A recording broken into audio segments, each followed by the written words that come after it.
খেজুরের হলুদ ডগায় পাখি আমাদের বুঝিয়ে দিচ্ছে খেজুর পাকার সময় হয়েছে।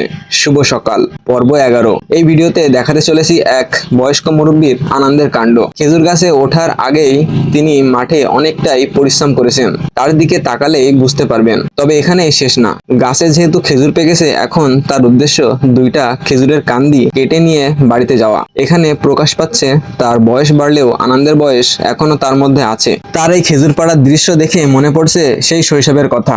যেমন শৈশবকালে আমরা খেজুর পাকার সময় আসলে মাঠে গিয়ে গাছ থেকে খেজুরের কান্দি কেটে নিয়ে আসতাম, লবণ মেশানো পানি ছিটিয়ে রাখতাম ওই খেজুরগুলোতে। এখানেই শেষ নয়, আমরা রেখে দিতাম এক বস্তার ভিতরে আটকে, এবং পরদিন সকালে ঘুম থেকে উঠেই আগে দেখতাম যে কতগুলোই না খেজুর পেকেছে। আসলেই এই আনন্দগুলো আমরা আর কখনোই ফিরে পাবো না। সময়ের সাথে সাথে সবকিছুই পরিবর্তন হয়ে যায় এবং পরিবর্তন হয়েছে। তবে বয়স্ক মুরব্বীর এই নির্মল গাছে উঠে খেজুরের কান্দি পেড়ে নিয়ে আসা এই দৃশ্যটা আসলেই মনে লাগারই মতো, এবং এই দৃশ্য দেখে আমাদের মনে লাগে এক শৈশবের ছোঁয়া। খেজুরের কান্দি কাটা হয়ে গেছে এবং এই কান্দি এবার বাড়ি নিয়ে যাওয়ার পালা। তবে এখানে শেষ নয়, কান্দিতে অনেক পাকা খেজুর আছে, সেই খেজুরগুলো ছড়িয়ে ছিটিয়ে পড়ে আছে খেজুর গাছের চারিপাশে, যে কারণে মুরব্বী দাদা ওই খেজুরগুলোই কুড়াচ্ছে এবং আমিও কুড়াচ্ছি।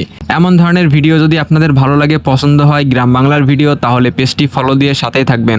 আবারও এক নতুন ভিডিওতে দেখা হবে। ততক্ষণে সবাই ভালো থাকবেন, সুস্থ থাকবেন। আসসালামু আলাইকুম।